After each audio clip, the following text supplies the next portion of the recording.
But when I submitted my prices, they were like, these prices are outrageous. You're not going to get these rates. And I said, dude, like we were 100% occupied from May until the end of September. Right. So I am getting these prices. This is what I want you to list them at. And there's some advantages to going through a realtor. And I actually like our realtor. He's a great guy. I think he's a good person. But in terms of rental, what we saw is it was a lot and then it was less and then it was less just because Airbnb just dominated, right? Okay. We're also on VRBO. I don't advertise as heavily on VRBO as I do on Airbnb just because we just get the volume from Airbnb. So I made Superhost. I don't know how I did that. I'm not even sure what the rules are for that, but it just celebrates me every time I call in. And I just try to think, how do I want to be treated when I'm on vacation? You know what I mean? If somebody Nice. calls me up and tells me that the shower's broken, get a goddamn plumber over there. So when, Just when you fix say it. advertise on Airbnb, is there like a Facebook ads section within Airbnb where you can pay to promote your home over the other ones? Is that something you're taking advantage of? Or you're just, when you say Uh, advertise, you just mean I post my listing on Airbnb? yeah, that's a good question. I just posted on Airbnb. I know VRBO had a paid search function. Okay. When I But you're first not signed up for utilizing it. VRBO, they were like, get on the homepage. And I was like, yeah. Okay. And then I realized that I had to take a 50% discount on the rent. And I Ooh, was like, no, yeah, that's tough. That's no. high. Yeah, exactly. Yes. And they're like, yeah, get your name out there, get your first 3 reviews and become VRBO certified. And I was like, I'll get them eventually. I'm not in a rush. Mhm.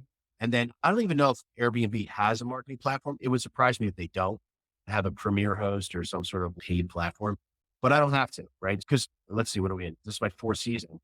I'm going to say at this point, without doing any additional advertising, I probably get 30% of my rentals are people that have already stayed, Oh, love the nice. house and want to come back. That's Right. great. Yeah. They text me and say, hey, I stayed here last July. It was $2,800 for the week or $3,300 for the week.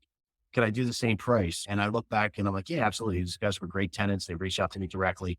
And it's weird. I give them a little bit of a break. I know I've Yeah, got a good tenant in there and they get the house for the weekend or for the week. that's awesome. 30% return is for repeat customers is a great ratio. It shows that you're not only is the house a nice house, but you're providing a great service as a host. So I know that not every town is Airbnb friendly, and some of the Jersey Shore towns trying to get rid of it because not everyone is as responsible as you are when it comes to who they allow to stay in their properties. And you have 15 or 20 underage kids in there drinking and causing a ruckus in a family neighborhood.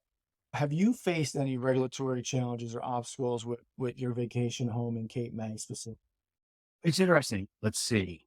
The tax laws are weird. Okay. So one of the things that was a gotcha when I was filing my taxes is if I rent the apartment through Airbnb, there's like a premium. I want to say it's like a 10 to 14% price premium because you have to pay the state of New Jersey and or this township of Cape May. I forget who it was, but they split that 10% kicker between them Mm. and they kept that revenue.